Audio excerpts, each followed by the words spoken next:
अच्छा, तो स्टूडेंट्स, आप लोगों के सवाल मुझे रिसीव हुए थे एंड उसको एक एक करके आंसर करेंगे। और अगर साथ में अगर आपको कोई सवाल है तो आप लाइव भी पूछ सकते हैं अपनी चैट बॉक्सेस में।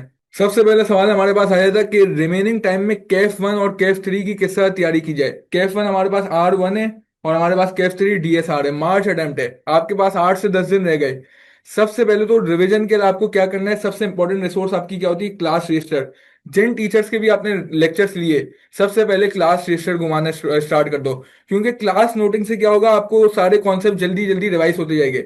उसके बाद आपको एक टारगेट प्रैक्टिस करनी है। FAR 1 के अंदर हमारे पास 3 ग्रेड्स है। मैं इंपॉर्टेंट टॉपिक्स बता देता हूँ जिसके सवालात आईली आने वाले, आईली चांस से आएंगे। ग्रेड ए में सबसे इंपॉर्टेंट जो हमारे पास है SOFP और स्टेटमेंट ऑफ प्रॉफिट और लॉस। और उसके साथ एक नया टॉपिक ऐड हुआ है जो हमारे पास इनकम्प्लीट रिकॉर्ड्स है। फिर ग्रिड बी के अंदर जो आपके पास सबसे इंपॉर्टेंट जो टॉपिक्स है ना, वो statement of changes in equity है, स्टेटमेंट ऑफ कैश फ्लो है। और ग्रिड सी के अंदर हमारे पास 3 बड़े टॉपिक्स है जो मतलब आ सकते हैं और बहुत इंपॉर्टेंट है। जो हमारे पास PP है, इंटेंजिबल है और इन्वेस्टमेंट प्रॉपर्टी है। तो जो पूरी ग्रेड्स है ना, आपके पास 3 ग्रेड्स के अंदर बहुत सारे टॉपिक्स है, कुछ 12-15 टॉपिक्स है। लेकिन उनमें से ये 7-8 टॉपिक्स है जो हाईली इंपॉर्टेंट है। इनकी बहुत ज्यादा प्रैक्टिस करनी है, टारगेटेड प्रैक्टिस करनी है। अच्छा, सबसे पहले जो आप प्रिपरेशन स्टार्ट करोगे, क्लास रजिस्टर घुमा लिया, फिर सबसे पहले इसकी प्रिपरेशन स्टार्ट कर दोगे। उसके बाद जो आपके दूसरे टॉपिक्स है, जैसे IS 8 एरर्स हो गया, बोरिंग कॉस्ट हो गया, गवर्नमेंट ग्रांट हो गया, उन छोटे टॉपिक्स को आपको स्किम करना है और कम क्वेश्चंस करने हैं। टारगेटेड प्रैक्टिस इन सवालों की करनी है। फिर एंड के 1-2 दिन के अंदर आपको मॉक्स करनी है। फिर एंड के अंदर आपको मॉक करने से ही एक टाइम टाइम सिमुलेटेड मॉक करना है। क्योंकि टाइम मैनेजमेंट एक बहुत बहुत इंपॉर्टेंट चीज है जो आपको एग्जाम डे में आपकी प्रिपरेशन या प्रिपरेशन से ज्यादा मेरे हिसाब से एग्जाम डे भी बहुत ज्यादा मैटर करता है। क्योंकि एग्जाम डे में अगर आपने प्लानिंग नहीं की, आपने प्रॉपर टाइम मैनेज नहीं किया, तो एक वो लैग आ जाता है। तो टाइम मैनेजमेंट बहुत जरूरी है। टाइम मैनेजमेंट को अच्छा करने के लिए आप क्या कर सकते हो, आप घर पे बैठो, क्लॉ अलार्म वो एक स्टॉप वॉच लगाओ, उसमें एक सिमुलेटेड प्रैक्टिस करो। तो कैफ वन मेरे हिसाब से 10 दिन बहुत है रिवाइज करने के लिए। क्या करना है आपको, क्लास रजिस्टर्स करने हैं, क्लास रजिस्टर को घुमाना है। उसके बाद आपको सारी ग्रेड में से ना जो इंपॉर्टेंट टॉपिक्स है उसकी प्रैक्टिस करनी है। और उसके बाद जो जो बाकी छोटे मोटे टॉपिक्स हैं उनको देखना है। और एंड में आपको क्या करना है, मॉक एग्जाम्स करने हैं। अच्छा, इसमें एक चीज याद रखिएगा, कोई भी टॉपिक को स्किप नहीं कीजिएगा, सिलेक्टिव स्टडी नहीं कीजिएगा, क्योंकि आई कैप वहाँ सरप्राइज टेस्ट बहुत ज्यादा करता है। और उसके अलावा अभी आपके पास जो टाइम है, अगर कोई कॉन्सेप्ट क्लियर नहीं हो रहा तो मेरे हिसाब से इस वक्त आपको क्रैम करना चाहिए, मेमोराइज करना चाहिए, आपको कॉन्सेप्चुअल अंडरस्टैंडिंग में नहीं जानी चाहिए, क्योंकि आपके पास टाइम बहुत कम है। और R1 में मैं देखता हूँ कि स्टूडेंट्स को जब वो सवाल दिखते तो वो सवाल उनसे स्टार्ट नहीं हो रहा होता, या उनको लग रहा होता है कि ये हम लोग सवाल गलत करेंगे। R1 में आपका एंड रिजल्ट मैटर नहीं करता। जो आपका फाइनल आंसर आ रहा है या आप बैलेंस शीट बना रहे, बैलेंस करना मैटर नहीं करता। जो आप वर्किंग्स कर रहे हो वो खास तौर पर मैटर कर रही है। तो अगर आप एक सवाल 60 से 70% सही कर रहे तो आपका पेपर बहुत इजीली निकल जाएगा। तो R1 इस तरह का। R1 के हवाले से कोई अगर सवाल हो तो प्लीज कमेंट बॉक्स में लिखिएगा। R1 के लिए मैं एक चीज रिकमेंड करूंगा आपको, सर मुर्तजा गाइड का, आप ये ड्राइव का फोल्डर चेक कर सकते हैं। इसके अंदर IFRS समरी से 1 पेजर समरी से उनको घुमा के आप जल्दी जल्दी रिवीजन कर सकते हैं। और अगर किसी ने लेक्चर्स नहीं देखे या क्लास नोटिंग्स नहीं की, तो सर के फोल्डर के अंदर सर की क्लास नोटिंग्स भी मौजूद है, तो वो भी घुमा सकते हैं। एक वर्कशॉप मैं जरूर आपको रिकमेंड करूंगा, क्योंकि मैंने AFR का पेपर दिया था, मैंने सर की वर्कशॉप ली थी, तो मुझे काफी काम आया था। तो ये वर्कशॉप आप जरूर देखिएगा, तो आपके काम आएगी। ये सर की स्प्रिंग 2026 की वर्कशॉप दिल्ली में समझौता गई थी। R1 इतना मुश्किल पेपर नहीं है। बस आपको 3.25 घंटे एग्जाम हॉल में बैठना है और एक इंपॉर्टेंट टॉपिक्स इंपॉर्टेंट, अगर आपने ये 7-8 टॉपिक्स जो मैंने बताए वो अगर आपने कर लिए, तो आप इंशाल्लाह आराम से पेपर निकाल सकते हैं। अगर कैफ 3 DSR की बात करें, DSR एक नया पेपर है। अच्छा, इससे पहले एग्जाम डे की बात कर लेते हैं। R1 management accounting, corporate reporting, business insights and analysis. अच्छा, एग्जाम डे में क्या तैयारी होनी चाहिए, सबसे पहले तो आपको एग्जाम हॉल में 15 से 20 मिनट जल्दी पहुंचना है, क्योंकि आप एग्जाम के एनवायरनमेंट से सूटेबल हो जाए, वो बहुत जरूरी है। और जो स्टार्टिंग का 15 मिनट का टाइम होता है, उस पर आप सवाल को स्किम करना स्टार्ट करें, रिक्वायरमेंट्स बस रीड करना स्टार्ट कर दें, ताकि आप आइडेंटिफाई कर ले आपके लिए कौन से सवाल ऐसे को जो आप फौरन कर सकते हैं और कौन से ऐसे सवाल है जो आपको थोड़े मुश्किल लग रहे हैं। स्टार्ट में आपको अपना कॉन्फिडेंस बूस्ट करना है, तो आपको वो सवाल करना है स्टार्ट में जो आपको लगता है वो आप अटेम्प्ट अच्छा कर सकते हैं। उसके साथ स्टार्टिंग के 15 मिनट में आपकी ये स्ट्रेटेजी भी हो सकती है, जो MCQs है ना, उन MCQs को आप सॉल्व कर लो।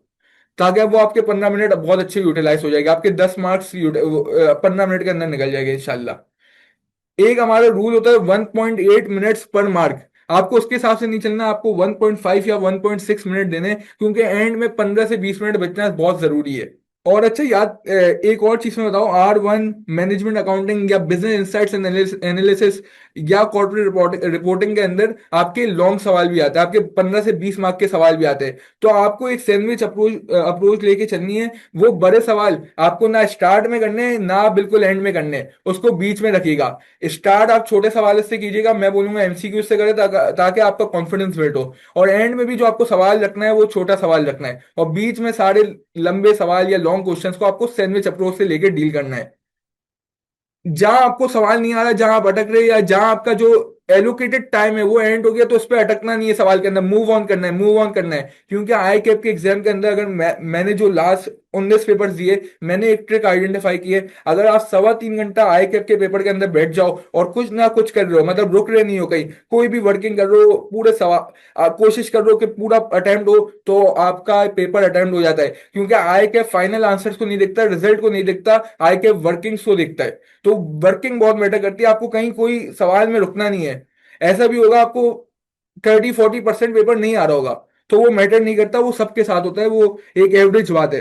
कोई भी पेपर हो, पहले घंटे में कोशिश करना है 35 मार्क्स आपको अवेल करने हैं, 35 मार्क्स आपको अटेम्प्ट करना है। अगर 35 मार्क्स से नहीं करते तो मिनिमम 30 मार्क्स का करना है। अगर आपने पहले आवर में अच्छा खासा पेपर नहीं खींचा, तो बहुत प्रोबेबिलिटी कि आपका 15-20% पेपर छूट जाएगा। पहले पहले घंटे से ही आपको मोमेंटम बनाना है। और एक और रिकमेंडेशन करूंगा, अगर आप कोई कैलकुलेशन वाला पेपर करने जा रहे हैं, तो पेपर से पहले आप घर के अंदर अपने 2 से 3 सवाल, कोई अच्छे सवाल या जिसकी प्रोबेबिलिटी भी ज्यादा है और जिसमें कैलकुलेशन ज्यादा इन्वॉल्व हो रही है, वो सवाल घर से करके जाइएगा। क्योंकि जब आप घर से करके जाते हैं तो आपका एक दिमाग इस काम करना स्टार्ट हो जाता है, एक मोमेंटम बिल्ड हो जाता है, तो ये बहुत ज्यादा आसानी होती है। क्या आप एग्जाम हॉल में जब बैठ रहे हो और कैलकुलेशन वाले सवाल आ रहे हो, तो आप कंफ्यूज नहीं हो रहे, आप असेस कर पा रहे हैं फौरन। तो एक चीज इंपॉर्टेंट है, दूसरे घंटे में कोशिश करें आप 70 मार्क्स का थ्रेशोल्ड क्रॉस कर जाए, इसके अंदर आपके एमसीक्यूज भी आ गए। आखिरी घंटे के अंदर अपने लिए सिर्फ 30 मार्क का पेपर रखिएगा, क्योंकि उस 30 मार्क्स के साथ आपको एक जल्दी से क्विकली रिवाइज करना है, घुमाना है कि आपने मार्किंग कर ली है क्वेश्चंस की। क्योंकि ये पेपर में होता है, पेन एंड पेपर इस्तेमाल करना होता है, प्रॉपर क्वेश्चंस की मार्किंग करनी है, पेजेस को प्रॉपर अलाइन रखना है, तो ये भी एक चीज इंपॉर्टेंट है। तो आखिरी 10 मिनट तो इसके लिए होनी चाहिए आपके पास। तो यही मैंने लगा, ये 15-20 मिनट्स आपका बफर होना चाहिए, ताकि अगर कोई इनकम्प्लीट सवाल भी है ना, उसको भी रिविजिट कर सके और बाकी एक बार पेपर को रिवाइज कर सके।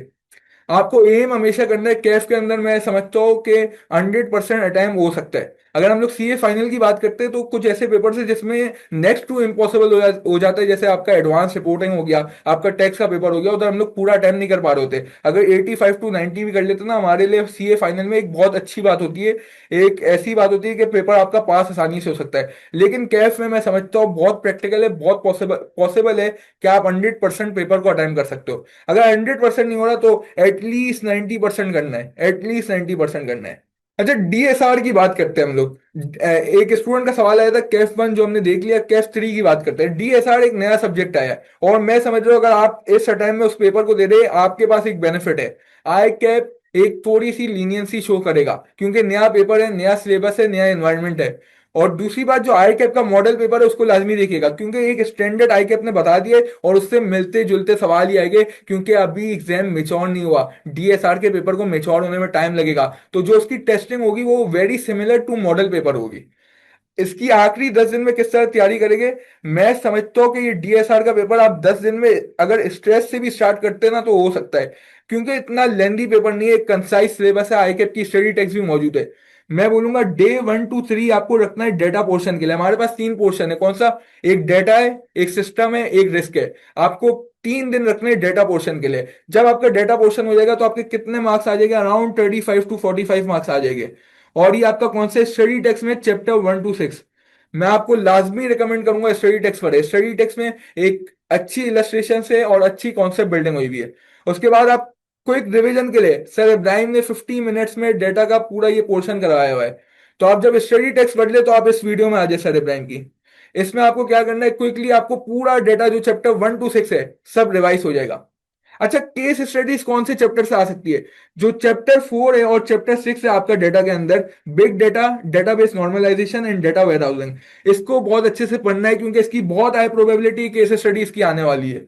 थ्योरी के लिए आपका चैप्टर 1, 2, 3, 5 है। इसमें आपको थोड़ा बहुत क्रैमिंग करनी पड़ेगी, लेकिन मैं आपको ये नहीं बोलूंगा वर्ड टू वर्ड क्रैम करो, बिकॉज ये यूजलेस बात है। आप एडिंग्स को क्रैम कर लो, आप सब एडिंग्स को क्रैम कर लो, इतना क्रैम कर लो और इतना रीड कर लो कि आप उससे आंसर को रिप्रोड्यूस कर पा रहे हो, अपने ओन वर्ड्स में ड्राफ्ट कर पा रहे होगे, तो ये बहुत इंपॉर्टेंट है। जी, हम लोग ऑडिट में आते हैं इंशाल्लाह। ये डे 1 to 3 का आपका प्लान होना चाहिए। फिर उसके बाद डे 4 to 6 आपको क्या करना है? सिस्टम। सिस्टम आपका दूसरी ग्रेड है, दूसरा पोर्शन है आपका डीएसआर के पेपर का। ये आपका on an average 30 to 40 marks का टेस्ट होगा। ये पोर्शन काफी लेंदी है क्योंकि इसमें आपके कौन से चैप्टर 7 to चैप्टर 12 से स्टडी टेक्स्ट के आते हैं। इसके अंदर जो मुझे लग रहा है केस स्टडी जहां से आ सकती है, एक हमारे पास चैप्टर 7 है जो आईटी सिस्टम आर्किटेक्चर है, और एक चैप्टर 13 है इम्पैक्ट ऑफ डिजिटल डिसरप्शन। आपको कोई भी सिनेरियो दे दिया जाएगा, कोई भी बिजनेस का ओनर बना दिया जाएगा और उसमें कोई भी टेक्नोलॉजी को एम्बेड कर रहे होगा और उसमें आपसे पूरी केस स्टडी पूछ रहे होगे। जो थ्योरी है वो आपका 8, 9, 10, 11, 12, जिसमें क्लाउड, एआई, ब्लॉकचेन, ईआरपी, ये सब आपका थ्योरी में टेस्ट होगा। तो इसमें आपको क्या करना है? सिंपली हेडिंग्स को मेमोराइज करना है, सिंपल आपको क्रैमिंग करनी है, और कोशिश करें आप स्टडी टेक्स्ट को बहुत बार पढ़े। 2-3 बार स्टडी टेक्स्ट के कंटेंट को पढ़ेंगे तो खुद से एक कॉन्सेप्ट बिल्ड हो जाएगा। और उसके बाद क्विक रिवीजन के लिए आप सर की वीडियो में जाके 35 मिनट्स के अंदर सर ने आपको एक चैप्टर 7 to 12 पूरा सिस्टम का पोर्शन रिवाइज करवा दिया है। ये आपके 6 दिन हो गए और आपके दो पोर्शन कंप्लीट हो गए, इसका मतलब आपने 60% आपका सिलेबस इंशाल्लाह इधर हो जाएगा। और डे 7 to 8 में आपको क्या करना है? आखिरी आपकी जो ग्रेड है रिस्क पोर्शन। अच्छा, रिस्क में केस स्टडी लाजमी आएगी। एक बहुत ज्यादा हाई प्रोबेबिलिटी आपकी ग्रेड है जिसमें से केस स्टडी जरूर आएगी। इसमें आपका टारगेट चैप्टर क्या होना चाहिए? Chapter 15 cyber security. Cyber security एक ऑन गोइंग इशू भी है। जैसे टेक्नोलॉजी इवॉल्व कर रही है, एआई इवॉल्व कर रहा है, वैसे ही हमारा साइबर सिक्योरिटी का एक बड़ा थ्रेट है। तो ये बहुत इंपॉर्टेंट है। और उसके बाद चैप्टर 16 हमारा आईटी जनरल कंट्रोल्स, इस पे भी फोकस करना है, इसमें से भी केस स्टडी आएगी। तो आपको मैंने यही बताया, क्रैमिंग करनी है, लेकिन क्रैमिंग इतनी करनी है कि आपसे मैनेज हो सके। आपको एडिंग्स को क्रैम करना है, सब एडिंग्स को क्रैम करना है। और इसमें जैसे आपकी मेजर एडिंग्स है, मेजर ट्रेस हो गए, डिफेंस स्ट्रेटेजीज हो गई, की आईटी कंट्रोल्स हो गए, तो इसको थोड़ा बहुत आपको देखना पड़ेगा। अच्छा, ये जो अगर आप डीएसआर के पेपर में देखें, एंड में 4 एनेक्सर्स भी आ रहे हैं। एनेक्सर्स में अपना टाइम वेस्ट नहीं करें, मेरे हिसाब से इतनी कोई कास्ट टेस्टिंग उसकी होने वाली नहीं है, तो उसको इग्नोर कीजिएगा। तो ये डीएसआर का छोटा बहुत है। थोड़ा बहुत मैंने आपको बता दिया। रिस्क का पोर्शन भी सर ने रिवाइज करवाया हुआ है 35 मिनट्स की वीडियो में, चैप्टर 13 to 17। तो सर इब्राहिम ने 2 घंटे के अंदर पूरा डीएसआर का एक रिवीजन करवाया हुआ है। पहले मैं बोलूंगा आप स्टडी टेक्स्ट में जाए, स्टडी टेक्स्ट में कॉन्सेप्ट बिल्ड करें, एग्जाम्पल्स को पढ़े, और उसके बाद आप सर इब्राहिम की कंप्लीट रिवीजन वीडियो देख लें। अच्छा, मैंने जो वही बात बोली, avoid word for word memorisation. उसके बाद क्यूमुलेटिव रिवीजन करें क्योंकि इसके चैप्टर्स आपस में लिंक्ड है, इंटरकनेक्टेड चैप्टर्स है। अगर डेटा का पार्ट है तो वो सिस्टम से भी लिंक हो रहा है, फिर सिस्टम का पार्ट है वो रिस्क से भी लिंक हो रहा है। तो एक बहुत इंटरकनेक्टेड आपका पूरा ये सिलेबस है। एमसीक्यूज में इतना स्ट्रेस नहीं करना, आसान एमसीक्यूज आएंगे, वो क्रैमिंग वाली एमसीक्यूज आएंगे तो आसानी से इंशाल्लाह हो जाएगा। और स्टडी टेक्स्ट में लाजमी आपको एग्जांपल्स देखनी है। मूव करते हैं अगले सवाल में, how to manage 4 subjects for August attempt. अच्छा, सिंपल है, कोई बहुत डुएबल बात है 4 सब्जेक्ट्स देना। तो सिंपल आपको लेक्चर टाइमली देखना है, क्लास की नोटिंग्स करनी है, स्टडी टेक्स्ट पढ़नी है, प्रैक्टिस करना है, ये हर पेपर को ड्यू टाइम देना है। और अगर आप 4 पेपर्स ले रहे हैं तो मैं बोलूंगा आप उसको डिवाइड कर ले, दो दो ईच, क्योंकि जब आप प्रिपरेशन करेंगे दिन में आप 4 पेपर्स एक साथ नहीं पढ़ेंगे। आपको ऐसा करना है, 3 से 4 दिन 2 सब्जेक्ट्स के लिए एलोकेट करने हैं, 3 से 4 दिन दूसरे 2 सब्जेक्ट्स के लिए एलोकेट करने हैं। और मैं आपको ये बोलूंगा कॉम्बिनेशन ऐसा रखे कि एक थ्योरी हो, एक न्यूमेरिकल हो, जैसे ऑडिट और R2 हो गया, फिर आपका मैनेजमेंट अकाउंटिंग और बीआईए हो गया। तो ऐसे 2 सब्जेक्ट्स को लेके चले साथ में, कि एक थ्योरी हो, एक न्यूमेरिकल हो। तो बहुत ज्यादा डुएबल है। नॉर्मल आप डेली के 5 से 6 घंटे दे सकते हैं, ना आपकी आर्टिकलशिप है ना आपकी जॉब चल रही है, तो 5 to 6 आवर्स दे सकते हैं। और लास्ट मंथ आप मैक्स आउट करें 8 to 10 आवर्स से। तो 4 पेपर्स कोई इतना मुश्किल मुश्किल बात नहीं है, बहुत डुएबल है। Please guide me about how to prepare CAF 1, CAF 2 and CAF 3। Practice कब करनी चाहिए? एक दिन में कितने लेक्चर्स लेने चाहिए? मार्च अटेम्प्ट। अरे, कैफ 1 और कैफ 3 को हमने ब्रीफली डिस्कस कर लिया, और मेरे ख्याल से 10 दिन के लिए काफी डिस्कस कर लिया कि अगर आप वो स्ट्रेटेजी फॉलो करें तो इंशाल्लाह एक अच्छे लेवल में आपका रिवीजन और प्रैक्टिस हो जाएगी। अच्छा, आपका ये जहाँ तक लेक्चर्स का सवाल है, तो लेक्चर्स तो आपके अगर आप मार्च टाइम में दे रहे तो कंप्लीट हो जाने चाहिए। अगर नहीं हुए कंप्लीट तो आप दिन के 10 से 12 घंटे लगाए, जल्दी से लेक्चर्स को कंप्लीट करें। और अगर मैं बोलूंगा कि कोई ऐसा टॉपिक है जिसकी वेटेज वेटेज ज्यादा नहीं है या उसकी प्रोबेबिलिटी ज्यादा नहीं है, तो उसके लेक्चर को छोड़ दो, अब लेक्चर का टाइम चले गया। ऐसा कर लो, उसको नोट से या क्लास नोटिंग से या वर्कशॉप से कवर कर लो। क्योंकि अभी फायदा नहीं है आप कंप्लीट लेक्चर देखो, अगर कोई ऐसा लेक्चर है जो टॉपिक इंपॉर्टेंट नहीं है तो छोड़ दो। और हर इंस्टीट्यूट ने अभी कैफ का फ्री एक्सेस दिया हुआ है, तो अगर कोई स्पेसिफिक टॉपिक में आपको क्लैरिटी नहीं है तो किसी भी इंस्टीट्यूट में जहां से आप पढ़ रहे हो उधर जाके फ्री एक्सेस ले लो और उस टॉपिक को अपना क्लियर कर सकते हो। इन लास्ट 10 दिन में मैं आपको यही बोलूंगा, 30 to 40% टाइम अपना रिवीजन में लगाए और 60% अपना टाइम आपका कहाँ होना चाहिए, प्रैक्टिस में होना चाहिए। प्रैक्टिस बहुत इंपॉर्टेंट है, जब तक प्रैक्टिस नहीं करोगे दिमाग में कॉन्सेप्ट क्लियर नहीं होगे। कॉन्सेप्ट क्लियर नहीं होगे तो आप पेपर में जो सिनेरियोस आ रहे होगे उसको असेस नहीं कर पाओगे। आगे चलते हैं।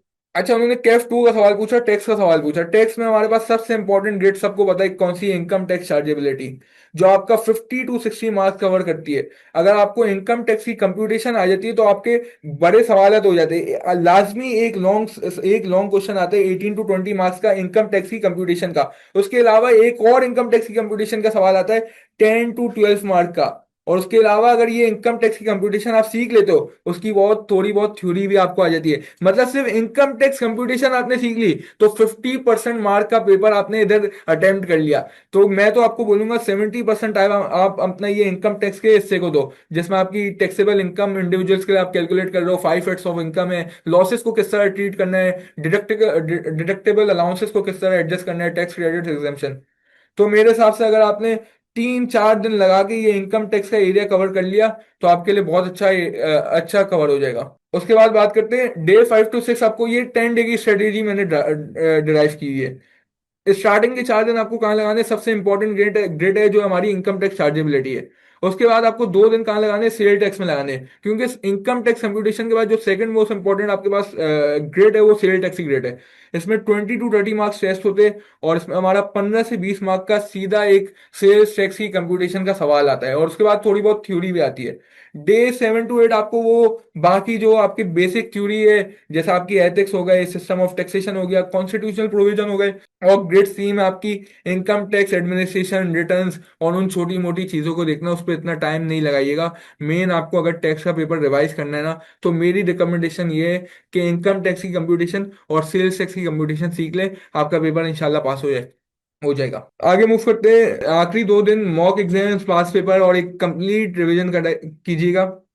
उसके अलावा सर इब्राहिम ने स्प्रिंग 26 की वर्कशॉप डाली हुई है, तो आप इस वर्कशॉप को भी देख सकते हैं। क्योंकि मैंने अभी जो फाइनल का टैक्स का पेपर हुआ था उसमें मैं सर की C5 की फाइनल की वर्कशॉप देख के गया था, तो मेरे लिए बहुत इफेक्टिव थी। तो आप भी इसको देख सकते हैं। अच्छा, बहुत से स्टूडेंट से बोला है ऑडिट का, ऑडिट में हम लोग आते हैं, मैं और भी सवाल साथ में पढ़ लेता हूँ। ऑडिट में हम लोग आते हैं, ऑडिट में डिटेल में बात करेंगे हम लोग, मैनेजमेंट अकाउंटिंग का भी डिस्कस करते हैं, रेस्पेक्टिव और प्रैक्टिस और। अच्छा, बिजनेस लॉ में प्रैक्टिस इतनी रिक्वायर्ड नहीं है, अगर आपने स्टडी टेक्स कर लिया और कुछ केस स्टडीज को देख लिया और एक मिनिमल प्रैक्टिस कर लिया तो आई थिंक दैट इज इनफ। तो बहुत ज्यादा प्रैक्टिस BLD में रिक्वायर्ड नहीं है। अच्छा, एक स्टूडेंट का सवाल है, I am about to start CA after pre medical, is it possible to crack all papers in single attempt, is CA a good option? CA आपको पता है एक prestigious qualification and definitely it is one of the best option for you to pursue it. तो आगे चलते हैं। Time management में थोड़ी बात करते हैं। एग्जाम अभी हमने डिस्कस किया ऊपर, एग्जाम में आपको किस तरह टाइम मैनेज करना है और स्टडी आवर्स किस तरह मैनेज करना है। अगर आपके पास 5-6 महीने होते, अगर आप अगस्त अटेम्प्ट के लिए वीडियो देख रहे हैं, तो सिंपल आपको एक 3-2-1 में स्प्लिट करना है। मैंने आपको बोला है दिन के आपको कितने सब्जेक्ट्स पढ़ने हैं, 2 सब्जेक्ट पढ़ने हैं।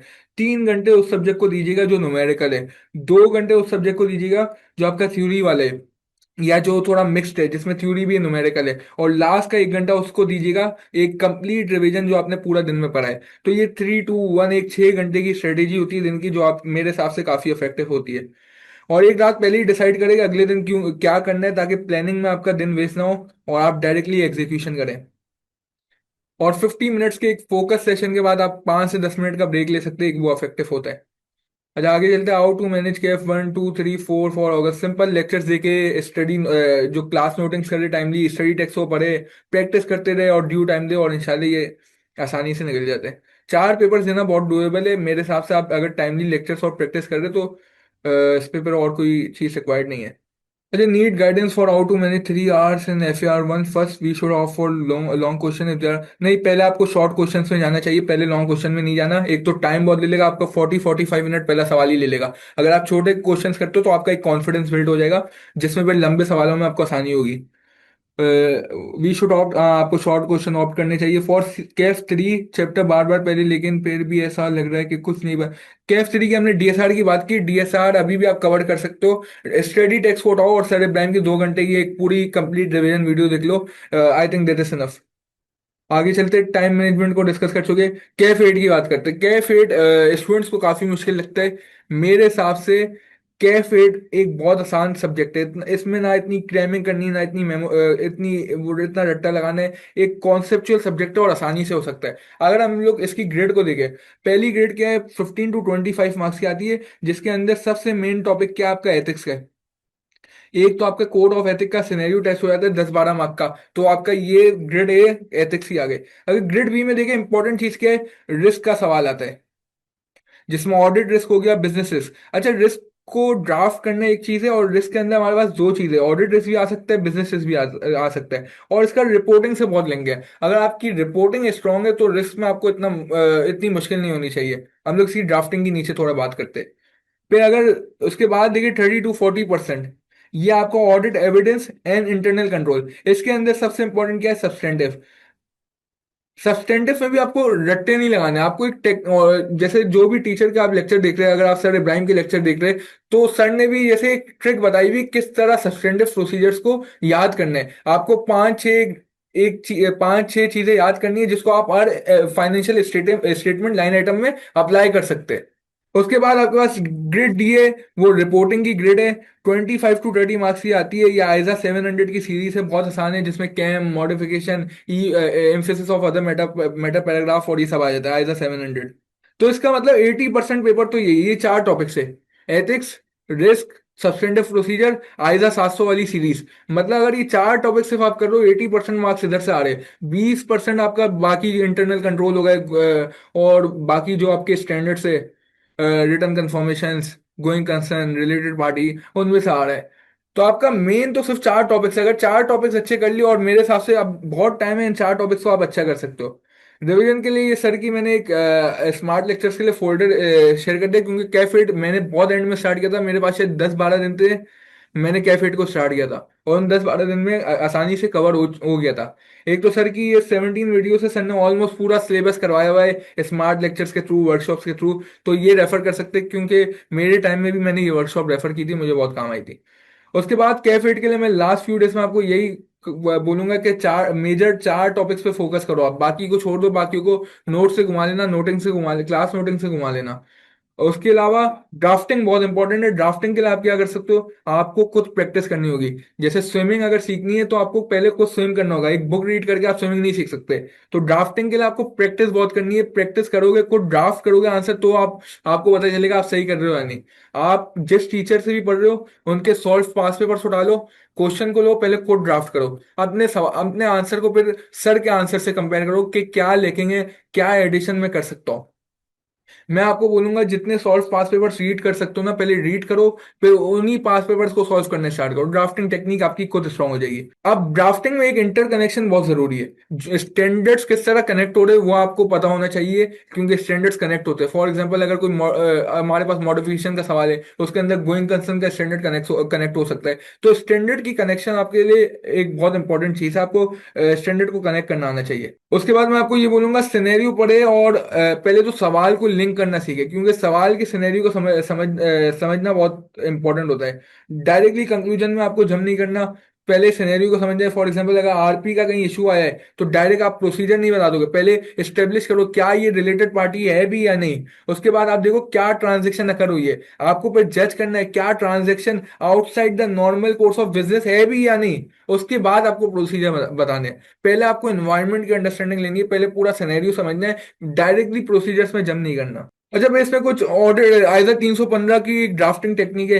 जब भी आपसे ऑडिट रिस्क ड्राफ्ट करने को बोला जाता है, तो आप स्टार्ट कैसे करेंगे, जो सवाल में रिस्क फैक्टर लिखा हुआ है पहले उसको आइडेंटिफाई करना है। फॉर एग्जांपल, अगर सवाल में लिखा है due to COVID and economic recession, ये मैंने आइडेंटिफाई कर लिया, ये मेरा क्या हो गया, रिस्क फैक्टर हो गया। मैंने इसको आइडेंटिफाई कर लिया, ये मेरा ऑडिट रिस्क नहीं है, ये मेरा बिजनेस रिस्क है। कोविड आ गया, कोविड की वजह से मेरा बिजनेस बंद हो सकता है। इकोनॉमिक रिसेशन आ गया, मुझे नुकसान हो सकता है। मैंने बिजनेस रिस्क सबसे पहले आइडेंटिफाई कर लिया। उसके बाद आपको देखना है कि इसकी वजह से कहाँ मिस स्टेटमेंट आ सकती है और कैसी मिस स्टेटमेंट आ सकती है। क्या मिस स्टेटमेंट है, क्या ओवर स्टेटमेंट है, क्या अंडर स्टेटमेंट है। उसके बाद आपको डायरेक्शन बतानी है कि there is a risk of over statement. Over statement किस चीज की हो रही है, आपको अकाउंट बैलेंस और अजर्शन बतानी है। जैसे हमारी वैल्यूएशन ऑफ पीपी हो गई, एग्जिस्टेंस ऑफ इन्वेंट्री हो गई, कोई भी ऐसी चीज आपको क्या करना है, पिन पॉइंट करना है। अजर्शन भी बतानी है और अकाउंट बैलेंस भी बताना है।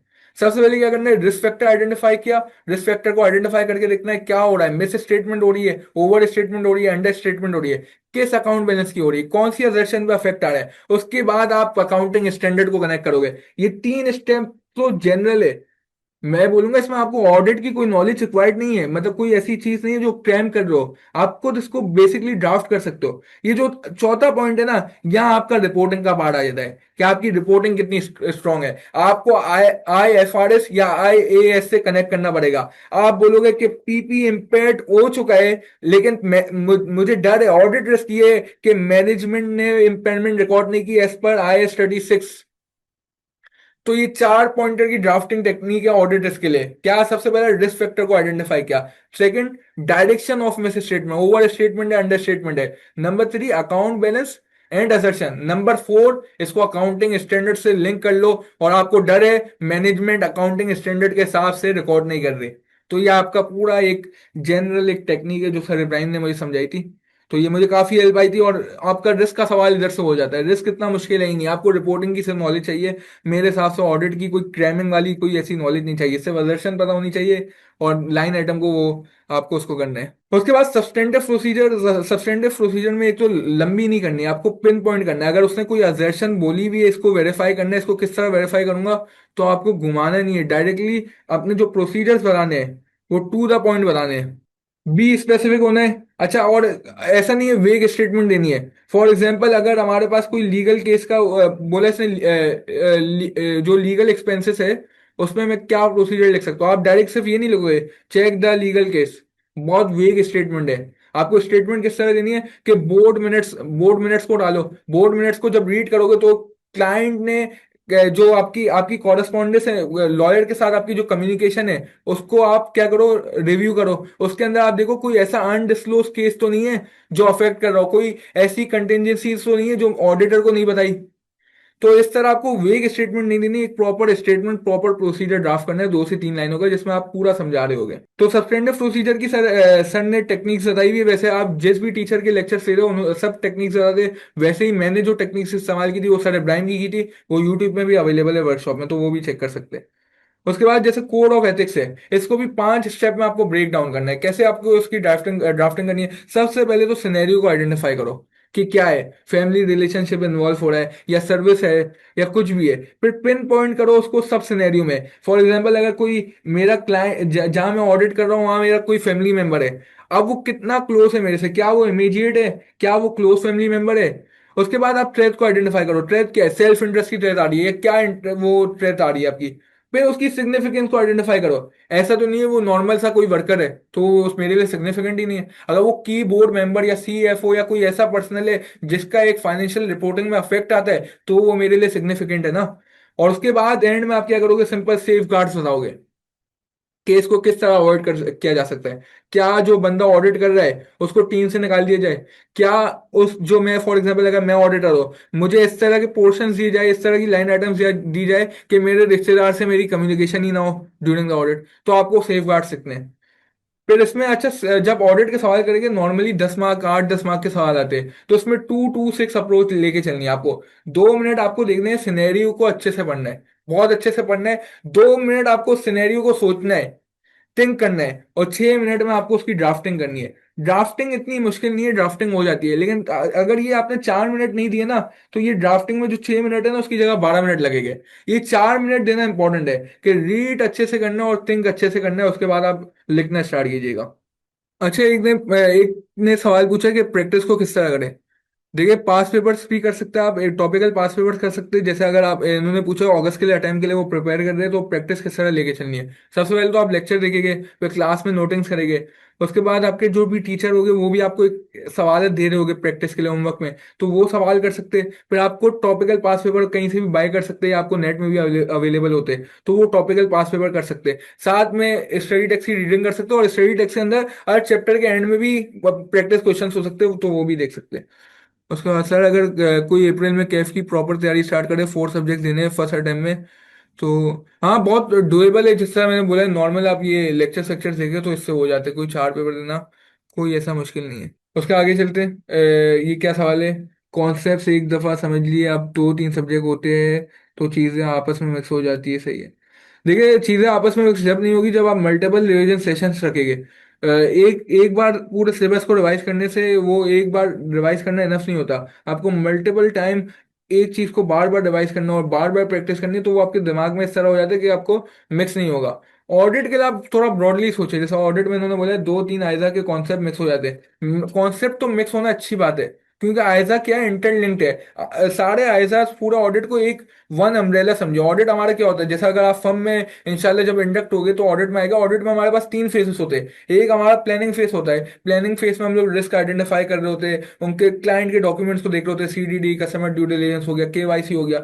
उसके बाद हमारा एग्जीक्यूशन का फेज स्टार्ट होता है। एग्जीक्यूशन में हम लोग क्या कर रहे होते हैं, सब्सटेंटिव प्रोसीजर्स कर रहे होते हैं, और कंट्रोल टेस्टिंग हम लोग नहीं कर रहे होते, आईटी वाले कर रहे होते हैं। उसके अलावा जो तीसरा फेज आता है वो हमारा क्या होता है, रिपोर्टिंग का फेज, या हमारे फर्म में उसको क्या बोलते हैं, कंप्लीशन बोलते हैं। तो रिपोर्टिंग के फेस में आप पूरे ऑडिट को एक बार रिव्यू कर रहे होते हैं और आपकी रिपोर्ट पब्लिश हो रही होती है।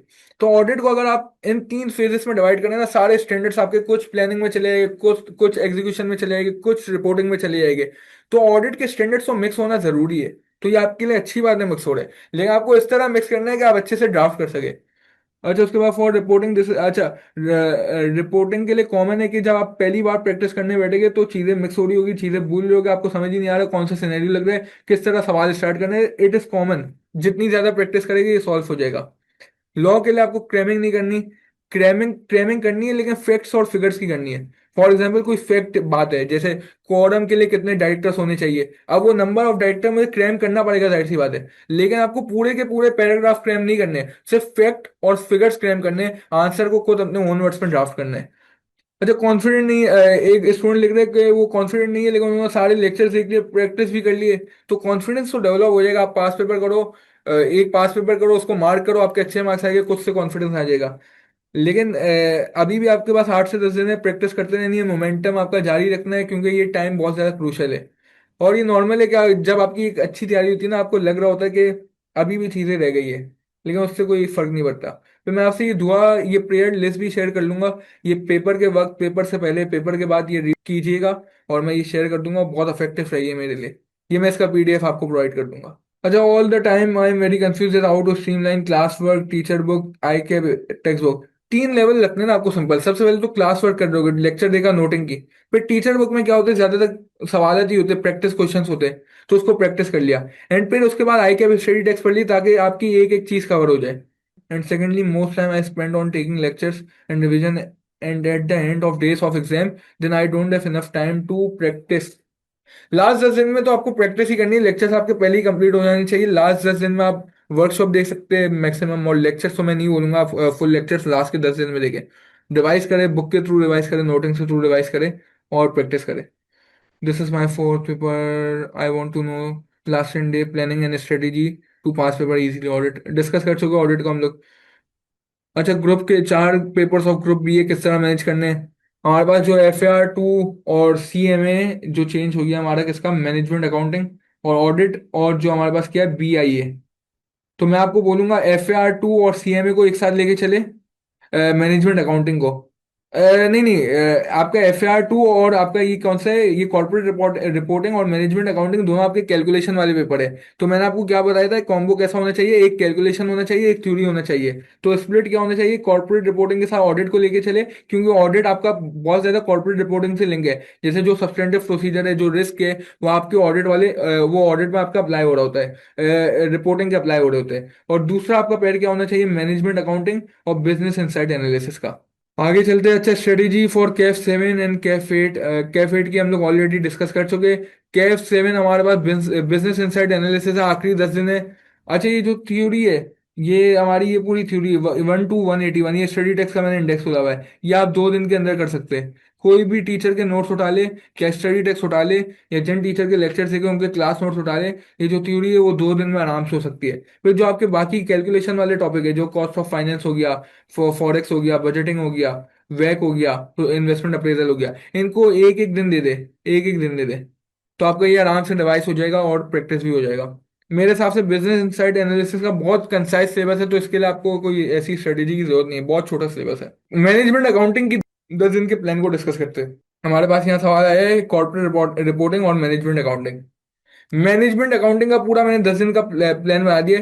आप दिन के 3 से 4 घंटे दें, अगर आपके पास 3 या 4 पेपर आप अटेम्प्ट कर रहे हैं। अगर आप 2 पेपर अटेम्प्ट कर रहे हैं या सिर्फ मैनेजमेंट अकाउंटिंग का पेपर दे रहे हैं, तो आप दिन के 5 to 6 आवर्स से, अगर आप कोई 2 पेपर अटेम्प्ट कर रहे हैं। उसके बाद आपको क्या करना है, पहले घंटे में आपको क्या करना है, जल्दी से चैप्टर के कोर कॉन्सेप्ट को रिवाइज कर लेना है और क्लास नोटिंग्स घुमा लेनी है। उसके बाद आपको क्या करना है, प्रैक्टिस स्टार्ट करनी है। फेज 1, डे 1 to 3 आपको क्या करना है, ग्रेड ए करनी है। डे 1 में आपको 2 टॉपिक उठाने हैं। इन्वेंट्री वैल्यूएशन बहुत इंपॉर्टेंट है, इस बार मुझे लग रहा है कि लाइकली चांस है इन्वेंट्री वैल्यूएशन का एक लंबा सवाल टेस्ट होगा। इन्वेंट्री वैल्यूएशन के साथ आपको क्या देखना है, कॉस्ट फ्लो। आपने पहले दिन क्या कर लिया, inventory valuation and cost flow कर लिया। इसमें perpetual periodic ledger, FIFO, weighted average, और फिर इसके अंदर कॉस्ट फ्लो के अंदर आपका इंटरलॉकिंग इंटीग्रेटेड अकाउंट, सब आपको ये देखना है। और अच्छा, ये मैंने प्रैक्टिस सवाल डाल दिए। ये इन्वेंट्री वैल्यूएशन और कॉस्ट फ्लो के एक 5 पेपर के सवाल है, जो आप प्रैक्टिस कर सकते हो। कितने सवाल करने हैं? दिन के 4 से 5 सवाल करने हैं। इधर से सिर्फ इस टॉपिक के कितने करने हैं, 4 to 5 सवाल करने हैं, दैट इज इनफ। 5-6 घंटे के अंदर आपको ये डे 1 में 2 टॉपिक रिवाइज कर लेने हैं। उसके बाद डे 2 में आप आएंगे। डे 2 में आपको क्या करना है, लेबर कॉस्टिंग। लेबर कॉस्टिंग पिछली 8 अटेम्प्ट में से 7 बार आया है, और इसका एक गारंटी 8 मार्क्स का सवाल आता है। लेबर कॉस्टिंग बहुत इंपॉर्टेंट है। उसके साथ आपको ओवरहेड्स का चैप्टर भी खत्म करना है, सही है। ये डे 2 में आपको 2 टॉपिक्स करने हैं। दोनों के मैंने 5 पेपर के प्रैक्टिस क्वेश्चन डाल दिए अलग अलग। तो इसमें से दो, तीन तीन इसके कर लीजिएगा, 2 इसके कर लीजिएगा, मोर देन इनफ हो जाएगा। उसके बाद डे 3 में एक्टिविटी बेस्ड कॉस्टिंग इस अटेम्प्ट के लिए बहुत इंपॉर्टेंट है। एबीसी कॉस्टिंग जब से सिलेबस में आया है, अभी तक सिर्फ 2 बार टेस्ट हुआ है, तो मेरे हिसाब से एक्टिविटी बेस्ड कॉस्टिंग का एक अच्छा सवाल इस अटेम्प्ट में आ सकता है, तो लाजमी इसको देखिएगा। उसके अलावा मार्जिनल एंड एब्जॉर्प्शन कॉस्टिंग, इस बार चांस कम है, क्योंकि लास्ट अटेम्प्ट में एक बहुत बड़ा सवाल आया था इसका। तो इसको आप थोड़ी बहुत एक मिनिमल प्रैक्टिस कर लीजिएगा, कि अगर सवाल आ गया तो उसको टैकल कर सके। एबीसी के सिर्फ 2 सवाल आज तक आए, ये प्रैक्टिस में डाले मैंने, और ये प्रैक्टिस कर लीजिएगा। मार्जिनल एब्जॉर्प्शन से भी कितने सवाल कर ले, 2 सवाल कर लीजिएगा। उसके बाद आपका डे 4 आ जाता है। डे 4 में आपको क्या करना है, ग्रेड सी को स्टार्ट कर लेना है। ग्रेड सी बहुत इंपॉर्टेंट है, इस सब्जेक्ट की कोर है मैनेजमेंट अकाउंटिंग की। आपको इन्वेंट्री मैनेजमेंट करना है, जिसके अंदर आपका economic order, quantity, safety, stock. अच्छा, मुझे जो लग रहा है ना, इस बार ये आपका आने वाला है, इन्वेंट्री मैनेजमेंट आपका आने वाला है, तो इन्वेंट्री मैनेजमेंट को लाजमी देखिएगा। ये मैंने प्रैक्टिस के सवाल डाल दिए। डे 4 में जब ये टॉपिक कंप्लीट हो जाए, तो 3 से 4 सवाल करने हैं, मतलब आपका 5 से 6 घंटे में आपका टॉपिक कंप्लीट हो रहा है और आपकी प्रैक्टिस भी हो रही है। डे 5 में सीवीपी और टारगेट कॉस्टिंग करनी है। टारगेट कॉस्टिंग आ सकता है 8-10 मार्क में, लेकिन सीवीपी के अभी इस बार कम चांस है, क्योंकि लास्ट टाइम में एक बड़ा सवाल आ गया था हमारे पास, तो इसके भी प्रैक्टिस क्वेश्चन डाल दिए मैंने। डे 6 में आपको, डे 6 और 7 मैंने डिसीजन मेकिंग के लिए रखा है। डिसीजन मेकिंग बहुत कोर टॉपिक है, क्योंकि जब मैंने ये पेपर दिया था स्प्रिंग 24 में, डिसीजन मेकिंग का सिर्फ टोटल जो पोर्शन था वो 35 मार्क का आ गया था। तो डिसीजन मेकिंग को बहुत अच्छे से देखना है आपको। डे 1 में आप, डे 6 में डिसीजन मेकिंग का जो डे 1 है, उसमें आपको क्या देखना है, रेलिवेंट कॉस्टिंग का थोड़ा बहुत पार्ट देखना है, फिर मेक और बाय डिसीजन हो गया, फिर आपका लिमिटिंग फैक्टर हो गया। उसके बाद डे 7 में क्या देखना है, shut down decision, further processing, और ये मैंने सवाल भी इसके डाले हुए, ये सवाल रेफर कर सकते हैं। ये मैं आपसे शेयर कर दूंगा, ताकि आपके पास होगा तो आप इसको देख सकते हैं। डे 8 में आपने आखिरी कुछ चैप्टर्स आपके रह गए ग्रेड बी के। सही, ग्रेड बी के अंदर हमारे 4 टॉपिक्स हैं और चारों इंपॉर्टेंट है। Process costing, joint by products, ये दोनों आपको डे 8 में कवर करने हैं, और इसके प्रैक्टिस सवाल करने हैं। डे 9 के लिए आपको रखना है स्टैंडर्ड कॉस्टिंग और वेरिएंस एनालिसिस, ये इस बार आने वाले हैं, जो मुझे लग रहा है एक लंबा सवाल इसका आएगा। तो डे 9 के लिए आप ये रखिएगा, सही है। उसके बाद एंड में सबको स्किम कीजिएगा, जो आखिरी के 2 दिन हो गए उसमें मॉक्स करनी है, प्रैक्टिस करनी है, कंप्लीट रिवीजन करने हैं, ये सब करना है। आगे चलते हैं। अच्छा, कॉर्पोरेट रिपोर्टिंग की बात करते हैं। कॉर्पोरेट रिपोर्टिंग में हमारे पास क्या है, 3 ग्रेड्स है। पहली ग्रेड के अंदर हमारे पास क्या आता है, सबसे जो इंपॉर्टेंट चीज है, कॉन्सोल। कॉन्सोल का लाजमी सवाल आता है, 25 से 30 मार्क का सवाल तो दर्शाता है, 25 मार्क का सवाल आता है। तो सबसे पहले आपको क्या करना है, कॉन्सोल तो लाजमी करना है।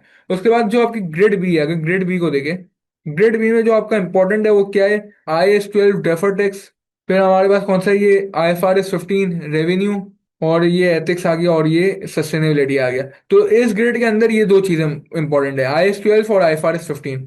तीसरी ग्रेड में चलते हैं। तीसरी ग्रेड में हमारे पास क्या इंपॉर्टेंट है, ये हमारे पास लीजेस आ गया, लीजेस इंपॉर्टेंट है। उसके बाद हमारे पास ये क्या आ गया, IFRS 9 आ गया, IFRS 9 बहुत इंपॉर्टेंट है। फिर हमारे पास ये कंटिजेंसीज प्रोविजन IAS 37 आ गया, इंपॉर्टेंट है। अच्छा, जो बाकी जो इसके अलावा रह गए ना, ये वाला ये कौन सा, रिपोर्टिंग सेगमेंट, IAS 21 और IAS 10, ये जो अगर आपने ये कर लिया ना, लीजेस, IFRS 9, और ये आपका IAS 37, उसके अलावा कंसोलिडेशन, और ये आपका IAS 12, IFRS 15, ये आपके कुछ 6 टॉपिक्स है। ये 6 टॉपिक्स कर लिए तो आपके 80% आपका कॉर्पोरेट रिपोर्टिंग हो जाता है, क्योंकि कॉन्सोल का एक मस्ट 25-20 मार्क का सवाल आता है। उसके अलावा ये लीजेस का या टैक्स में से एक, ये रेवेन्यू या टैक्स में एक सवाल आता है लाजमी। फिर उसके बाद आपके पास IFRS 9 भी इंपॉर्टेंट है, लीजेस भी इंपॉर्टेंट है, और IAS 37 भी इंपॉर्टेंट है। उसके अलावा जो छोटे मोटे स्टैंडर्ड्स ऑपरेटिंग सेगमेंट हो गए, फॉरेन करेंसी ट्रांसलेशन हो गया, उसको बस आप घुमा लीजिएगा। जो प्रैक्टिस करनी है ना, इन 6 टॉपिक्स की करनी है। एंड के 10 दिन रह गए ना, इन 6 टॉपिक्स में फोकस कीजिएगा। और ये 6 टॉपिक्स अगर आपके अच्छे, तो 50 मार्क्स लाना कोई मुश्किल बात नहीं है इसमें। अच्छा, एक स्टूडेंट ने लिखा है कि 8 से 9 दिन रह गए और वो होप लूज कर रहा है, क्या ऑडिट हो सकता है? तो ऑडिट हो सकता है 8 से 9 दिन में। हमने ऊपर इसको ऑडिट को डिस्कस किया है। Not able to retain things simple, आप मल्टीपल रिविजन सेशंस ले और एक्सटेंसिव प्रैक्टिस करें तो मेरे हिसाब से आपकी ये चीज़ सॉल्व हो जाएगी। I am gonna attempt KF 1 2 KF 4, अच्छे इसको डिस्कस कर लिए। इतना ज्यादा सिलेबस कवर करना बहुत मुश्किल हो जाता है। अच्छा, ये सवाल आ रहे हैं, अब चले हम लोग लाइव सवाल ले लेते हैं इसको, ताकि जो हमारे पास अभी ऑडियंस मौजूद है उनके सवाल के जवाब दे सके। अगर आपका कोई सवाल है तो आप प्लीज टाइप करें, तो उसको आंसर करते हैं।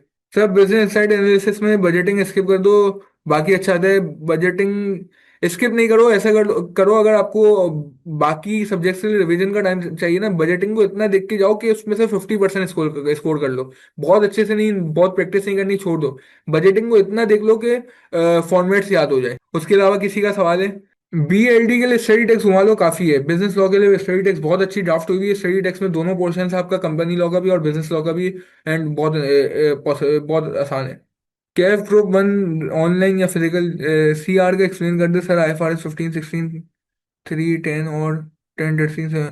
कॉर्पोरेट रिपोर्टिंग में सबसे पहले तो कंसोलिडेशन करो, कंसोलिडेशन बहुत इंपॉर्टेंट है आपका, एक मस्ट सवाल आता है। कंसोल के बाद आप फोकस करो, 15 16 आपने कर लिया, अच्छी बात है। फिर 3 और 10 भी कर लिए, 10 27 भी कर लिए। आपके जो इसमें मैं आपका देख रहा हूँ ना, IAS 12 आपका, IAS 12 मिसिंग है, कंसोलिडेशन मिसिंग है, और आपका IFRS 9 मिसिंग है। ये तीन को कर लो, आपकी तैयारी अच्छी हो गई। रिवीजन में तो सिंपल है ना, मैं बार बार रिवाइज कर रहा हूँ उसको। एक बार आपको जो आपका रिवीजन सेशन होना चाहिए वो बार बार होना चाहिए। क्या आपने कोई टॉपिक आज पढ़ा तो 2 दिन बाद उसको वापस पढ़ लो, 3 दिन बाद उसको पांच, जैसे पहली बार आप पढ़ोगे 1 घंटा लगेगा, दूसरी बार पढ़ोगे उसको आधा घंटा लगेगा, एंड तीसरी बार पढ़ोगे 5-7 मिनट में रिवाइज हो जाता है। तो मल्टीपल रिवीजन सेशंस हो गए तो वो दिमाग में बात आपकी वो छप जाती है। तब बाकी सब्जेक्ट्स भी तो है, बजटने के लिए टाइम नहीं मिल रहा है, एनपीवी फॉरेक्स वर्किंग कैपिटल अच्छा आता है, अब रिमेनिंग मैनेजरियल पोर्शन का रट्टा भी लगाना है। तो क्या बजट, या बजटिंग, देखो एक लंबा सवाल आ गया तो इशू हो जाएगा। बजटिंग छोड़ दो, मैं बस ये बोल लो कि 1 से 2 घंटा लगा के स्टडी टेक्स्ट घुमा लो, तो इतना हो जाएगा। बस उसके जो कुछ फॉर्मेट्स है ना वो याद कर लो, तो इतना हो जाएगा कि आप पेपर में बैठो ना। मैं चाह रहा हूँ अगर 10 मार्क का सवाल आ रहा है उसमें से 3-4 तो एटलीस्ट आ जाए, तो फिर वो सही है। बाकी अगर आपका हो गया तो उसको स्किप कर सकते हैं, इतना कोई इशू नहीं है, लेकिन थोड़ा बहुत देख के जाना जरूर। FAR की प्रैक्टिस कैसे करें? FAR की प्रैक्टिस सिंपल, आपको कैसे करनी है, मैंने आपको टॉपिक बता दी जो FAR 1 में इंपॉर्टेंट है आपका। Preparation of statement of profit and loss, statement of financial position, फिर आपका इनकम्प्लीट रिकॉर्ड जो नया टॉपिक ऐड हुआ है, उसके अलावा PP इंटेंजिबल और इन्वेस्टमेंट प्रॉपर्टी, एंड उसके अलावा स्टेटमेंट ऑफ कैश फ्लो और statement of changes in liquidity. Practice pass papers की करो सिंपल, या जिन भी टीचर से आप लेक्चर्स ले रहे हो उनके बेंचमार्क क्वेश्चन हो सकते हैं, उसको देख सकते हो आप। और मैंने सर मुर्तजा गाइड की ड्राइव लिंक शेयर कर दी है, उसमें भी सर के सवाल डले हुए। आपको अगर अगस्त में पेपर देना है, मैं बोलूंगा आप 4 सब्जेक्ट सेलेक्ट करो। Sir, I am going to attempt 4 papers in August 26 में, क्या 3 दिन में 2 पेपर का लेक्चर प्रिपरेशन करो? एंड बिकॉज मैं चारों को पैरेलल करो। गुड डिवाइस है। अगर आप 4 पेपर दे रहे हो तो आपको दो दो करके चलाओगे, तो मैं ये स्ट्रेटेजी फॉलो करता था जब मैंने कैफ में 4 पेपर अटेम्प्ट किए थे, कि 2 सब्जेक्ट को 3 से 4 दिन 2 सब्जेक्ट को दे दिया, फिर 3 से 4 दिन 2 सब्जेक्ट को दे दिया। ये टॉपिक वाइज में टारगेट कर लेता था कि मुझे ये रिपोर्टिंग और इसका ये टॉपिक कंप्लीट करना है, फिर मैं वो दूसरे 2 सब्जेक्ट में जाऊंगा। तो ये स्ट्रेटेजी भी फॉलो कर सकते हो। सर बीआई में मैनेजर, बीआईए में सिंपल तो हाँ थोड़ा बहुत रट्टा लगाना पड़ेगा, जैसे कुछ चीजें तो ना रट्टे लगाने वाली है, लेकिन सिर्फ रट्टे से काम नहीं चलेगा, क्योंकि ये जो सब्जेक्ट है जिसमें ये थ्योरी है वो सिनेरियो के हिसाब से लग रही होती है। जो पोर्टर 5 फोर्सेस है, अब जाहिर सी बात है उन 5 फोर्सेस को तो याद करना है, लेकिन 5 फोर्सेस किस तरह अप्लाई हो रही है एक बिजनेस के अंदर, वो आपका एक सिनेरियो वाइज आपको अप्लाई करना होता है। तो पूरा तो रट्टा नहीं लगाना है, लेकिन कुछ चीजें है ऐसी क्रैम करनी पड़ेगी। इसको किस तरह तैयार करो, जिन टीचर के लेक्चर ले रहे हो उनके नोट्स देख लो, नोट से हो सकते हैं। और अगर नोट्स भी मौजूद नहीं है तो स्टडी टेक्स्ट सिंपल फॉलो करो, स्टडी टेक्स्ट बहुत अच्छी है। जी सर, मुर्तुजा के FAR 1 के सवाल बने हुए, मैंने फोल्डर की लिंक मैं आपसे शेयर कर दूंगा, तो उसमें से आप देख सकते हैं। अगर आप कैफ ग्रुप 1 दे रहे हैं तो आप सारे लेक्चर्स नहीं, सारे सब्जेक्ट को एक साथ नहीं लेके चलना, 2 सब्जेक्ट को चलना है। 3 4 दिन 2 सब्जेक्ट को दे, फिर 3 4 दिन दूसरे 2 सब्जेक्ट को दे। एग्जाम प्रिपरेशन से पहले भी किसी पेपर की वेटेज कैसे मालूम करें पास में? ये पेपर वेटेज आप कैफ का आई कैप की वेबसाइट में सिलेबस दिया हुआ है, उस सिलेबस को आप ओपन करो, उसके अंदर है ना ग्रेड आ रही होती है, ग्रेड ग्रेड वाइज उन्होंने बताया हुआ है कि कितने मार्क्स की कौन सी ग्रेड है, और ग्रेड के अंदर हमारे पास टॉपिक्स आ रहे होते हैं, तो उसको देख सकते हैं। केस स्टडीज रीड करो या लिख कर, थ्योरी के लिए रीड भी कर लो, काफी MFA बिजनेस इनसाइट एनालिसिस की थ्योरी की बात कर रहे हो ना, रीड कर लो। ये लॉ में कुछ भी नहीं है, लॉ पे मैं आपको ये रिकमेंड करूंगा कि आप आई कैप की स्टडी टेक्स्ट उठा लो, या जिन टीचर के लेक्चर्स दिए उनके नोट्स उठा लो, उसको घुमाना स्टार्ट कर दो। केस स्टडी कहाँ से आ सकती? अच्छा, लॉ में हमारे पास 2 पोर्शन है, एक बिजनेस लॉ का, एक कंपनी लॉ का है। जो बिजनेस लॉ में जो हमारी केस स्टडीज आ सकती है, वो एक पार्टनरशिप से आ सकती है और एक कॉन्ट्रैक्ट एक्ट से आ सकती है, इन दो से केस स्टडीज आएगी। बाकी जो भी आपका बिजनेस लॉ है वो क्या है, क्रैमिंग है। एंटी मनी लॉन्ड्रिंग हो गया, या चेक्स हो गए, नेगोशिएबल इंस्ट्रूमेंट्स हो गए, सब आपका क्या है, क्रैमिंग है। और उसके बाद अगर कंपनी लॉ देखो, तो आपकी केस स्टडीज कहाँ से आ सकती है, डायरेक्टर से आ सकती है, मीटिंग से आ सकती है, और जो शेयर होल्डर शेयर्स का थोड़ा बहुत टॉपिक उधर से आ सकती है। बाकी क्रैमिंग है, क्रैमिंग के आपको स्टडी टेक्स्ट उठानी है, बार बार रीड करना है। क्रैम नहीं करते तो बार बार रीड करो, लेकिन क्रैम क्या चीज करनी है, पूरे पैरा क्रैम नहीं करने हैं। क्रैम सिर्फ वो की फिगर्स और फैक्ट्स को क्रैम करना है। राइटिंग स्पीड हाँ मैटर करती है, बहुत मैटर करती है कैफ के पेपर में। ये ग्रुप ए में अगर आप अगस्त में दे रहे हो तो सिंपल आपकी यही स्ट्रेटेजी होनी चाहिए। आप जो भी टीचर सेलेक्ट करो, उनके टाइमली लेक्चर्स देखो, प्रैक्टिस टाइमली प्रैक्टिस करो, और फिर स्टडी टेक्स्ट भी साथ में घुमाओ, तो आपकी एक अच्छी तैयारी हो जाएगी। बहुत डुएबल है, मतलब कोई 4 पेपर देना मुश्किल नहीं है, अगर आपके पास 4 5 महीने बहुत आसानी से कर सकते हो, दिन के 3 4 5 घंटे भी दो तो हो जाते हैं। ग्रुप ए के लिए 3 मंथ्स प्रेप है, हाँ 3 महीने इनफ है। पेपर को अटेम्प्ट करने का बेहतरीन तरीका क्या है जो आपने फॉलो किया है? पेपर को अगर आप जनरली पेपर की बात करो तो पेपर को ये है कि साढ़े 1.25 3 घंटे जो आपका टाइम है उसमें आपको बैठना है, और 2 मिनट भी फारिग नहीं बैठना। मतलब रीड कर रहे हो, थिंक कर रहे हो या लिख रहे हो, ऐसा नहीं है आपने पॉज ले रहे हो। ऐसा भी होता है कि जब कोई सवाल समझ नहीं आ रहा होता, स्टूडेंट्स एक सवाल में स्टक कर जाते हैं, अरे आई कैप डालते हैं एक दो डिफिकल्ट सवाल के बच्चा उसमें फंसे, वो आप लोगों की प्रेशर प्रेशर को टेस्ट कर रहा होता है, तो एक दो सवाल तो आएंगे जो इम्पॉसिबल है, उसको छोड़ के आगे बढ़ना है। वही आपकी एक स्ट्रेटेजी होनी चाहिए। सर ऑडिट का भी गाइड करते, लास्ट दो टाइम में 45 53 मार्क्स फेल हो रहे। मैं पेपर अच्छा सॉल्व करता हूँ बट समझ नहीं आता फेल क्यों होता है, कौन से वर्ड चीज क्लियर है बट समझ नहीं आ रहा आपको। ऑडिट के लिए मैंने यही बोला, ड्राफ्टिंग बहुत इंपॉर्टेंट है, और सेकंडली ऑडिट में हमारे पास 4 चीजें इंपॉर्टेंट है। अगर आप प्रैक्टिकल लाइफ में भी देखो, ऑडिट हमारा क्या है, प्लानिंग, एग्जीक्यूशन, रिपोर्टिंग। प्लानिंग में हमारे पास सबसे ज्यादा इंपॉर्टेंट क्या है, आइजर 315, जो हमारे पास और रिस्क है। रिस्क को किस तरह ड्राफ्ट करना है, सिंपल आपका रिपोर्टिंग वाली चीज है, रिपोर्टिंग वाली यूज हो रही है। आपको रिस्क फैक्टर को आइडेंटिफाई करना है, कि आपको पूरा सिनेरियो दिया होगा, उसको आइडेंटिफाई करो कि कौन सी ऐसी चीज है जो मेरे बिजनेस को अफेक्ट कर सकती है, फिर उस चीज को उठाया, मेरे बिजनेस को अफेक्ट करिए, फिर सोचना है कि मेरे फाइनेंशियल स्टेटमेंट में उसका क्या अफेक्ट आएगा, मेरी कौन सी लाइन आइटम को अफेक्ट कर सकती है, उस लाइन आइटम की कौन सी अजर्शन को अफेक्ट कर सकती है, उसके उसको देखना है। और उसके बाद आपको बस रिपोर्टिंग से लिंक करना है। फॉर एग्जांपल, अगर हमने जो एग्जांपल यूज की थी कि कोविड आ गया, कोविड से क्या अफेक्ट आ रहा है, मेरे पीपी में अफेक्ट आ सकता है, मेरा पीपी यूज नहीं हो रहा तो मुझे लग रहा है इम्पेयर हो सकता है, तो पीपी की मुझे लग रहा है वैल्यूएशन में इम्पैक्ट आने वाला है। सबसे पहले मैंने रिस्क फैक्टर को आइडेंटिफाई किया, फिर मैंने पिन पॉइंट किया कि मुझे लग रहा है क्या होने वाली है, ओवर स्टेटमेंट होने वाली है पीपी की वैल्यूएशन की। फिर उसको मैं स्टैंडर्ड से लिंक करूंगा, IFRS या IAS से लिंक करूंगा। मुझे लग रहा है मैनेजमेंट जो इम्पेयरमेंट है वो उसको अकाउंट फॉर नहीं करेगी, तो ये मेरा ऑडिट रिस्क, ये पूरी रिस्क की ड्राफ्टिंग हो गई। उसके बाद आपका सब्सटेंटिव प्रोसीजर हो गया, उसमें आपको जिन टीचर की भी लेक्चर्स देख रहे हो, टेक्निक होती है, बस वो टेक्निक याद करनी है और उसको हर लाइन आइटम में फॉलो करना है, तो आपका हो जाएगा। फिर रिपोर्टिंग में ISO 700 सीरीज इंपॉर्टेंट है, और उसके अलावा एथिक्स बहुत इंपॉर्टेंट है। सर ड्राफ्टिंग भी आती है बट पेपर पास नहीं हो रहा। अगर स्टैंडर्ड की ड्राफ्टिंग अच्छे से आप पेपर पूरा अटेम्प्ट करते हो, थ्योरी सब्जेक्ट को कैसे प्रिपेयर, क्रेमिंग या कॉन्सेप्ट दोनों अप्लाई करने हैं। अगर केस स्टडीज जहाँ आ रही है वहाँ आपको कॉन्सेप्ट लग रहा है और कुछ आपका एग्जैक्ट टेस्ट हो रहा होता है, तो उधर आपको क्रेमिंग करने की रिक्वायरमेंट होती है, लेकिन क्रेमिंग पूरा नहीं करना। मैं जो मेन मेन चीजें, या ऐसा करो 3-4 बार पढ़ोगे तो ऑटोमेटिकली जो मेन चीज है वो आपके दिमाग में एम्बेड हो जाती है। 90 तक करते हो? नहीं, मेरा अभी CA कंप्लीट नहीं हुआ, मेरे एंड के 2 पेपर्स रह गए। 90 तो एक अच्छा अटेम्प्ट है। मैं आपको ये बोलूंगा, आप फिर सॉल्व फास्ट पेपर्स को बहुत ज्यादा रीड करो, कोई भी टीचर के सॉल्व फास्ट पेपर्स उठाओ। जैसे सर इब्राहिम के आप वॉल्यूम उठा लो, उसमें सॉल्व फास्ट पेपर्स है, उन सॉल्व फास्ट पेपर्स को रीड करना स्टार्ट करो। उसमें देखो उनके आंसर में क्या ऐसी चीज है जो आपके आंसर में लैग कर रही है, उसको आइडेंटिफाई करो कि आप किस चीज पे लैग कर रहे हो। तो मैं ये रिकमेंड करूंगा। कैफ के लिए ऑनलाइन या फिजिकल, ये आप पर डिपेंड करता है, आपको फिजिकल क्लासेस सूट करती है, आपको ऑनलाइन क्लासेस सूट करती है, टोटली आप पर डिपेंड करता है। यही यही बहुत इंपॉर्टेंट है ना। आई कैप का पेपर आते ही मुश्किल है कि आपके नर्व्स पर कंट्रोल, आपका कॉन्फिडेंट, आपका मोराल आए रहना चाहिए, ये बहुत इंपॉर्टेंट है। अगर आप अपना देखो, एक पेपर ही है ना, आप ये सोच के, आप ये माइंड सेट से क्यों जाते हो, ये सिर्फ आपका एक पेपर है, आपकी जिंदगी नहीं बदल देगा। सी एस जस्ट मतलब मैं बोलूंगा एक चैप्टर है आपकी जिंदगी का, तो उसमें इतना प्रेशर क्यों लेना है। एक पेपर है, उसको पेपर समझ के अटेम्प्ट करो, ज्यादा से ज्यादा क्या होगा सोच के जाओ, फेल हो जाऊंगा ज्यादा से ज्यादा, लेकिन अपनी बेस्ट ट्राई तो दो, बेस्ट अटेम्प्ट दो उसमें।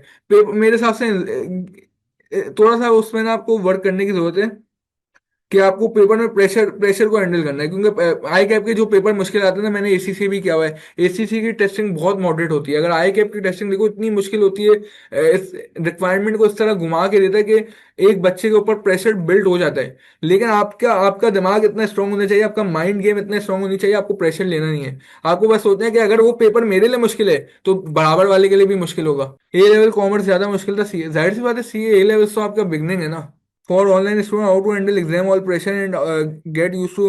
देखो आप मॉक्स करो, आप सिमुलेटेड मॉक करो घर में, पास पेपर उठा लिया पूरा, टाइमर लगा के आप उसको, वो मॉक को प्रिपेयर कर लो, तो एक एग्जाम एनवायरनमेंट क्रिएट होगा, तो ऑटोमेटिकली वो चीज़ आएगी। और इनिशियली अगर आप पहली बार अगर वो पेपर दे रहे हो एग्जाम हॉल में, और ये पेपर पेन वाले पेपर है, तो एक पहले पेपर में आपको एंजाइटी रहती है, लेकिन वो आहिस्ता आहिस्ता सही हो जाती है। मैंने जो प्रेयर्स की लिस्ट बताई है, दुआ की लिस्ट बताई है, मैं वो शेयर करूंगा, वो लाजमी पढ़ के जाइएगा, तो उससे फर्क आएगा। डिफिकल्ट क्वेश्चन देखकर माइंड में क्या आने लग जाता है, फेल। देखो आपके लिए डिफिकल्ट है तो दूसरे के लिए भी डिफिकल्ट होगा, आप भी तैयारी करके गए हो ना, तो वो सोच के पेपर करो ना। डिफिकल्ट क्वेश्चन को उस वक्त स्किप कर दो, बाकी सबको करो। आए कि अब लाजमी 1 से 2 सवाल इस तरह के डालता है कि वो स्टूडेंट उस पर स्टक हो जाए, लेकिन आपको उस पर स्टक नहीं होना, ये चीज़ है।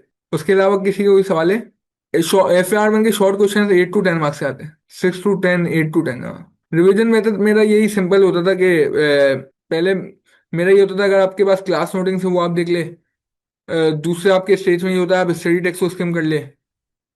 तीसरा आपका स्टेज ये होता है बेसिकली आप मैं यही बोलूंगा, मैंने अपने टाइम पर है ना क्लास नोटिंग्स इतनी की नहीं थी, तो मैं ये होता था कि जो भी टीचर होते थे किसी क्लास नोटिंग्स ले लेता था, उसको रीड कर लेता था कुछ चैप्टर्स के लिए, काफी के लिए स्टडी टेक्स्ट घुमा लेता था, तो वो हो जाता था। और 1 पेजर समरीज होती है या कोई स्मार्ट एंड आउट्स है तो वो बहुत हेल्पफुल रहते थे।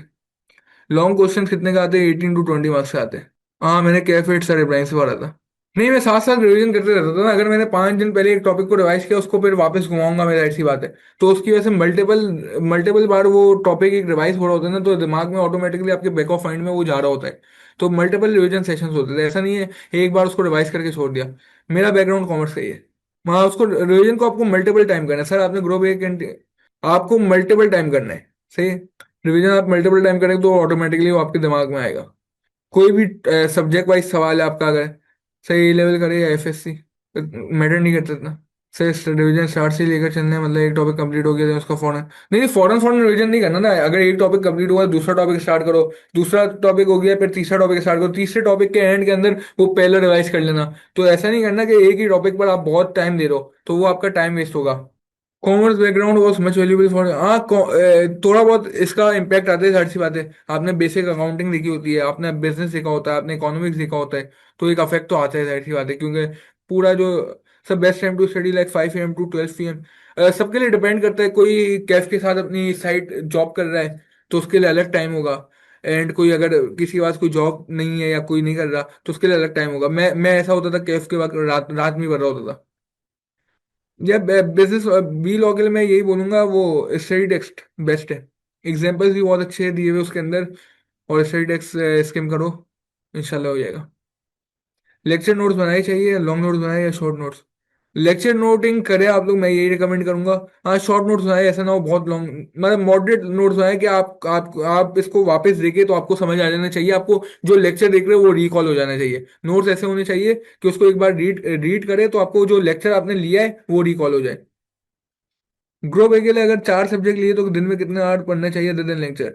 या अगर आप लेक्चर्स 5-6 घंटे देख रहे हो, अगर आपका पेपर 6 महीने बाद है तो एक्स्ट्रा 2 से 3 घंटे लगा लो। और एंड के दिनों में ऐसा करना है कि आपका महीना पहले समझो लेक्चर्स कंप्लीट हो जाए तो अच्छी बात है, और उस लास्ट महीने में आपको करना है मैक्स आउट 8 से 10 घंटे देने हैं।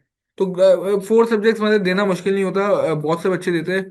हर टाइम में 250-300 बच्चा 4 पेपर दे के पास कर रहा है। तो एक अच्छी प्रैक्टिस, अच्छा टाइम, मतलब मॉडरेट टाइम भी दोगे ना, दिन का 5 से 6 घंटा टोटल लेक्चर्स के साथ बोल लो, 7-8 घंटा, तो हो जाता है। ये फर्म में जाते हैं तो आपको एग्जाम लीव भी मिलती है, और दूसरा फर्म के साथ आना थोड़ा मुश्किल हो जाता है। मैं फाइनेंस सेक्टर ऑडिट में हूँ, तो हमारे जो क्लाइंट्स है उसमें लेट सेटिंग्स हमारी काफ़ी होती है।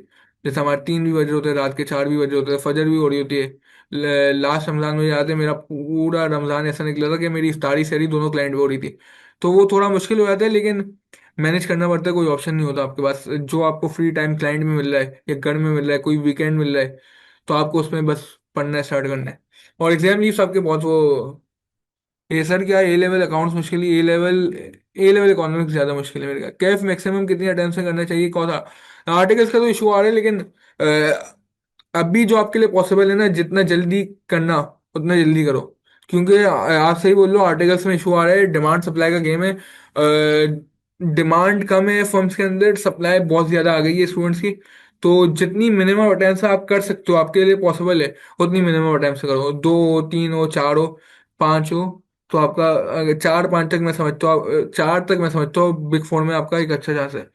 2-3 में तो अच्छा चांस है, नहीं 4-5 के बाद 4-5-6 ऐसा होता है, फिर आपका बिग 10 हो गया, एक कैटेगरी फर्म्स आ जाती है। फिर ये क्लाइंट खुद का डिपेंड करता है, क्लाइंट पे डिपेंड करता है, फिर टाइम पे भी डिपेंड करता है। Sir C and C M A में क्या फर्क है? सी आपकी अलग चीज़ है।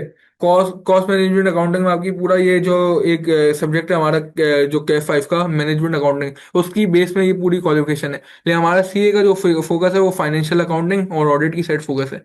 तो ये फर्क है।